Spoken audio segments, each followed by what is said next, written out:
நம்முடைய முன்னோர்களை நினைத்து பித்ருக்களை நம்முடைய இல்லம் தேடி வரவழைத்து செய்யக்கூடிய பரிகாரங்களை முறையாக செய்து அவர்களுடைய ஆத்மா சாந்தி பெறுவதற்கான ஒரு சிறப்பான வழிபாடு மகாலய அமாவாசை என்பதாகும். ஒவ்வொரு மாதமும் அமாவாசை திதியின் போது மறைந்த முன்னோர்களுக்கு தர்ப்பணம் செய்வது இந்து மதத்தினரின் பாரம்பரிய வழக்கமாகும். ஆனால் மிக முக்கியமாக முன்னோர்களுக்கு திதி கொடுப்பதற்கு ஆடி அமாவாசை, தை அமாவாசை மற்றும் புரட்டாசி அமாவாசை, அதாவது மகாலய அமாவாசை, இவை அனைத்தும் முக்கியத்துவம் வாய்ந்ததாகும். அதிலும் மகாலய அமாவாசை மிகவும் சிறப்புக்குரிய வழிபாடாக கருதப்படுகிறது. மாதந்தோறும் அமாவாசை வந்தாலும் புரட்டாசி மாதத்தில் வரும் அமாவாசையை பெரிய அமாவாசை என்றும் மகாலய அமாவாசை என்றும் முன்னோர்களால் அழைக்கப்படுகிறது. மகாலய அமாவாசை ஏன் இவ்வளவு முக்கியம்? நம் முன்னோர்கள் பித்ருலோகம் என்று சொல்லப்படும் தென்புலத்தில் இருந்து கொண்டே அங்கிருந்து நாம் ஒவ்வொரு அமாவாசைக்கும் தர்ப்பணம் மூலம் அளிக்கும் எள் மற்றும் நீரினை ஏற்று திருப்தி அடைவார்கள் என்பது உணவுபூர்வமான நம்பிக்கையாகும். ஆனால் மேலுலகத்தில் இருந்து பித்ருக்கள் பூலோகத்திற்கு வருவதற்கான நேரத்தை பற்றி 3 விதமாக சாஸ்திரத்தில் கணக்கிடப்படுகிறது. இறந்து போன நம் முன்னோர்கள் பித்ருலோகத்தில் இருந்து பூமிக்கு புறப்படும் நாளே ஆடி அமாவாசை. அடுத்ததாக நம்முடைய முன்னோர்கள் பூமிக்கு வந்து சேரும் நாள்தான் புரட்டாசி மகாலய அமாவாசை எனப்படுகிறது. மூன்றாவதாக பூலோகத்தில் இருந்த நம் முன்னோர்கள் திரும்பவும் பித்ருலோகத்துக்கு செல்லும் நாளே தை அமாவாசை ஆகும். மறந்து போனவனுக்கு தான் மகாலய அமாவாசை என்பார்கள். அப்படியானால் அமாவாசை படைப்பதற்கு தவறினாலும் மகாலய அமாவாசை வழிபடுவோருக்கு மோட்சம் கிடைக்குமா என்று கேட்போருக்கு நிச்சயமாக அதற்காக கருத்தை விளக்கமாக தெள்ளத் தெளிவாக தெரிந்து கொள்வோம். அதாவது மூதாதையர்களின் இறந்த தேதி தெரியாதவர்கள் அல்லது மறந்து போனவர்கள் வருடந்தோறும் புரட்டாசி மாதத்தில் வரக்கூடிய மகாலய அமாவாசை என்று தர்ப்பணம் கொடுத்தால் மகாலய அமாவாசை அன்று தர்ப்பணம் கொடுத்தால் 21 தலைமுறைகளைச் சேர்ந்த முன்னோர்கள் மோட்சம் பெறுவார்கள் என்று சொல்லப்படுகிறது. அவ்வாறு தர்ப்பணம் செய்யாது தவறினால் அந்த ஆத்மாக்கள் பூமியிலே சுற்றி கொண்டு அவர்கள் வம்சத்தில் வரக்கூடிய சந்ததிகள் துன்பத்தை அடைவார்கள். அதனால் நிச்சயம் திதி கொடுக்க தவறியவர்கள் மகாலய அமாவாசை அன்று தர்ப்பணம் செய்தாக வேண்டும்.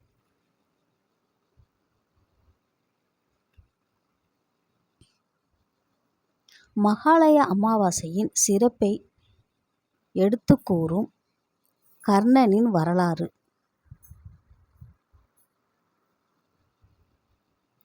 மகாலய பட்சம் அன்று அன்னதானம் செய்தால் பித்ருக்கள் சாபம் நீங்கி புண்ணிய பலன் அனைவரும் பெற வேண்டும் என்று கொடைவள்ளல் கர்ணன் வரம் கேட்டான் என்கின்றது புராணம். அந்த புராண வரலாற்றை தெரிந்து கொண்டால் நாம் ஏன் மகாலய பட்சம் அமாவாசையின் போது வழிபாடு செய்கின்றோம் என்பதன் சிறப்பை அறிந்து கொள்ள முடியும். அதற்கான வரலாற்றை பார்ப்போம். கர்ணன் மகாபாரத போரில் இறந்த பிறகு யமலோகத்திற்கு யமதர்மன் அழைத்து செல்கிறார். அங்கு அனைத்து விதமான மரியாதைகளும் செய்து வைத்து கர்ணன் தர்மவான் என்பதால் சொர்க்கத்திற்கு அனுப்பி வைக்கிறார். சொர்க்கத்தில் அவர் மகிழ்ச்சியாக இருக்கும் சமயத்தில் அவருக்கு பயங்கரமான பசி எடுக்கிறது. அதை கண்டு அங்கு உள்ளவர்கள் மிகவும் ஆச்சரியப்படுகின்றனர். அதற்கான காரணம் சொர்க்கத்தில் உள்ளவர்களுக்கு பசி என்பதே இருக்காது. ஆனால் கர்ணனுக்கு ஏன் பசி எடுக்கின்றது என ஆச்சரியப்படும் வேளையில் தேவகுரு பிரகஸ்பதி அங்கு வருகிறார். கர்ணன் சொல்வதை கேட்டு அதற்கான காரணத்தை தம்முடைய ஞான திருஷ்டியில் கண்டுபிடிக்கிறார். பிறகு பிரகஸ்பதி கர்ணனிடம் உங்களுடைய ஆட்காட்டி விரலை எடுத்து சுவையுங்கள் என்று சொல்கிறார். பசியில் இருந்த கர்ணனும் தம்முடைய ஆட்காட்டி விரலை சுவைக்கின்றார். உடனே அவரின் பசியும் அடங்கிவிடுகின்றது. கர்ணன் மிகவும் ஆச்சரியத்தோடு ஆள்காட்டி விரலை சுவைத்தால் பசி அடங்கியதற்கான காரணத்தை கேட்கின்றார். பூலோகத்தில் கர்ணனாக நீ வாழ்ந்தபோது பொன்னும் பொருளும் தானமாக அளிப்பதில் கவனம் செய்தாயே தவிர பசித்தவருக்கு உணவு அளிப்பதற்கு தவறிவிட்டாய். இருந்தாலும் ஒரு நாள் பசி என்று வந்த அந்தணருக்கு அன்னதானம் செய்யப்படும் இடத்தை உன்னுடைய ஆள்காட்டி விரலால் காட்டினாய். அதனால் உன்னுடைய ஆள்காட்டி விரல் அதற்கான புண்ணிய பலன் பெற்று நீ சுவைத்ததும் பசி அடங்கியது என்று பிரகஸ்பதி சொல்கிறார். இதை கேட்டதும் அன்னதானம் செய்யாமல் போனதற்கான நிலைமை குறித்த கர்ணன் வருந்துகிறான். மீண்டும் தாம் பூமிக்கு ஒரு பட்சம் 15 நாட்கள் மனித உடலோடு சென்று மக்களுக்கு அன்னதானம் செய்வதற்கு அனுமதி அளிக்குமாறு யமதர்மனிடம் கோரிக்கை வைக்கிறார். யமதர்மனும் அதற்கு சம்மதித்து கர்ணனை பூலோகத்திற்கு அனுப்பி வைக்கிறார். கர்ணன் மக்களுக்கு 15 நாட்கள் அன்னதானம் செய்து தம்முடைய கர்ம வினைப்பயன் அகன்று நிம்மதி கொள்கின்றான். அதன் பின்னர் 15 நாட்கள் கழித்து சொர்க்கத்திற்கு திரும்புகிறார். யமதர்மராஜரும் மிகவும் மகிழ்ந்து உனக்கு என்ன வர வேண்டுமோ கேள் என கூறுகிறார். மக்கள் தம் முன்னோர்களுக்கு திதி உணவு கொடுக்க மறந்தாலும் மகாலயபட்ச அமாவாசை என்று ஒரு பட்சம் மற்றும் திதி அன்னதானம் செய்தார் பித்ருக்களின் ஆசியை பெற்று அதற்கான புண்ணிய பலன்கள் அனைத்தும் அவர்களை சென்று அடைய வேண்டும் என்று கர்ணன் வரம் கேட்க ராஜனும் மகிழ்வோடு அந்த வரத்தை அளிக்கிறார். புரட்டாசி மாதத்தில் வரக்கூடிய மகாலய பட்சத்தில் முன்னோர்களை அன்னதானம் செய்ய வேண்டும் என்று கர்ணன் வரலாறு உணர்த்துகின்றது.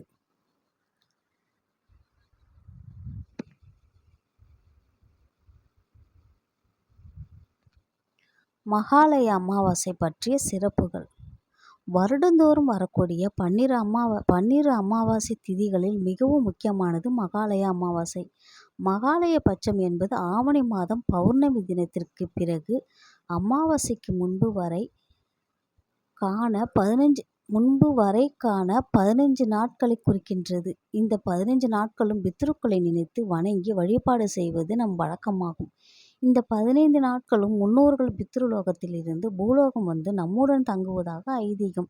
எனவே இந்த நாள்களில் முன்னோர்களை வழிபட்ட பிறகு வழக்கமான பூஜைகளை செய்ய வேண்டும். தர்ப்பண காரியங்களை செய்த பிறகு வீட்டில் பூஜையே செய்ய வேண்டும்.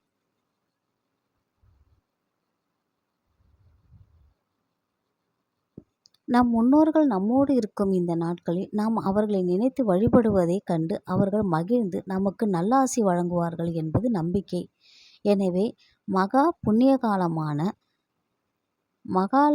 மகாலய பட்சம் 15 நாட்களும் நாம் முன்னோர்களுக்கு தர்ப்பணம் தந்து வழிபட வேண்டும்.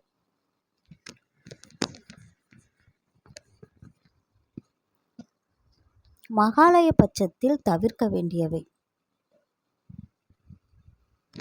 இந்த 15 நாட்களும் சுப காரியங்கள் எதுவும் செய்யக்கூடாது.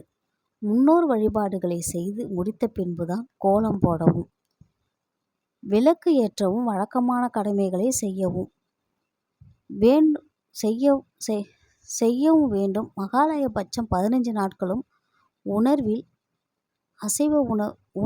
அசைவ உணவு வகைகளை வெடித்தல், சாத்வீகமான சைவ உணவை மட்டுமே எடுத்து கொள்ள வேண்டும். ஆடம்பர கோரிக்கைகளை தவிர்க்க வேண்டும். கிடைக்கும் நேரங்களில் நாம ஜபங்களை செய்து வர வேண்டும் என்று சாஸ்திரங்கள் கூறுகின்றது. மகாலய அமாவாசை விரதத்தை யாரெல்லாம் கடைபிடிக்க வேண்டும்?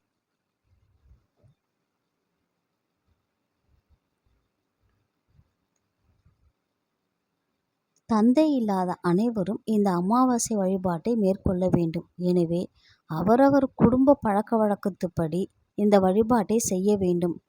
தந்தை இருக்கும் பட்சத்தில் அவர் இந்த வழிபாட்டை மேற்கொள்வார் என்பதால் மகன்கள் அதில் கூட இருந்தாலே போதுமானது.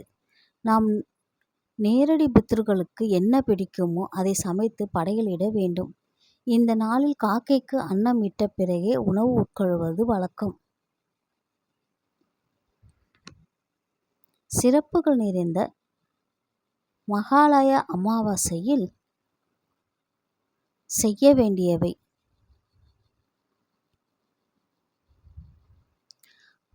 மகாலய அமாவாசை அன்று பக்தியோடு முன்னோர்களை நினைத்து தர்ப்பணம் செய்தால் அதற்கேற்ப முழுமையான பலனை அவர்கள் பெறுவார்கள். 15 நாட்களும் தொடர்ந்து வழிபட முடியாதவர்கள் மகாலய அமாவாசையன்று முன்னோர்களை நினைத்து தர்ப்பணம் கொடுப்பது, அவர்களை மனதால் நினைத்து கொண்டிருப்பது, ஏழை எளியவர்களுக்கு தான தர்மங்கள் செய்வது போன்ற காரியங்களை செய்தால் அளவற்ற பலன்களை பெறுவார்கள்.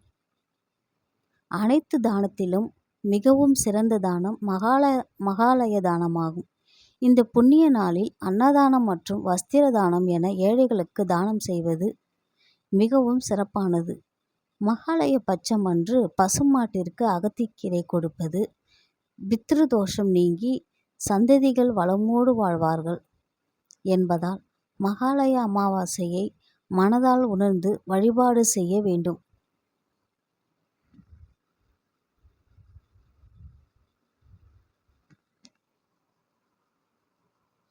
தர்ப்பணம் செய்வதற்கு உகந்த விசேஷ திருத்தலங்கள். முன்னோர் தர்ப்பணத்துக்கு கடல் மற்றும் நதி தீர்த்தங்கரைகளும் மிகவும் விசேஷமானதாகும். ஸ்ரீராமர் சிவபெருமானை குறித்து ராமேஸ்வரம் என்னும் க்ஷேத்திரத்தில் மகாலயபட்சம் அமாவாசை நாளில் தர்ப்பணம் செய்தார் என்பது வரலாறு. அந்த மகா புண்ணிய கஷேத்திரத்தில் முன்னோர்களை நினைத்து பித்ரு காரியங்களை செய்வதற்கு ஏராளமான பக்தர்கள் கூடுகின்றனர். ஸ்ரீரங்கம் அம்மா மண்டபம் படித்துறை திருச்சிக்கு அருகே உள்ள முக்கொம்பு கொள்ளிடக்கரை.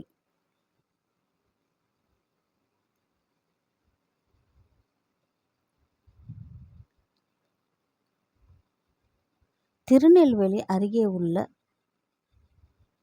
வகுளகிரி நதிக்கரை. மயிலாடுதுறை காவிரி படித்துறை 3 நதிகள் சங்கமமாகும் பவானி, தேவிப்பட்டினம், நவபாஷானம், தென்காசி அருகில் உள்ள பாபநாசம், திருவாரூர் போன்ற இடங்களுக்கு அருகில் உள்ள திலதர்ப்பணபுரி, சிவாலய தீர்த்தங்கரை, திருக்கழுக்குன்றம், சங்கு தீர்த்த குளக்கரை, குடந்தை மகாமக குளம் ஆகிய இடங்கள் மகாலய அமாவாசை என்று தர்ப்பணம் அளிப்பதற்கான மிகவும் உகந்த இடமாக அமைந்துள்ளது என்பதால் ஏராளமான மக்கள் அங்கு சென்று அந்தந்த அருகே உள்ள இடங்களுக்கு சென்று தர்ப்பணம் கொடுக்கின்றனர். புண்ணிய நதிக்கரைகளுக்கோ புண்ணிய கஷேத்திரங்களுக்கோ சென்று தர்ப்பணம் கொடுக்க முடியாதவர்கள் அவரவர் வசிக்கும் இடத்திற்கு அருகில் உள்ள குளக்கரை அல்லது தங்களது இல்லத்தில் இருந்தவாறே தர்ப்பணம் கொடுக்கின்றனர். மகாலய அமாவாசைக்கு மறுநாள் முதல் நவராத்திரி ஆரம்பம்.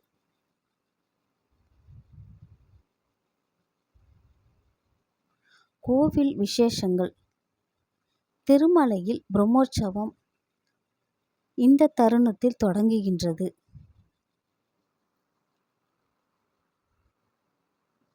மகாலய அமாவாசை மறுநாள் முதல் தொடர்ந்து 9 நாட்கள் திருநெல்வேலி மாவட்டம் ஆயிரத்தம்மன் திருக்கோவிலில் தசரா திருவிழா மிகவும் பிரசித்தி பெற்ற திருவிழாவாக கொண்டாடப்படுகிறது.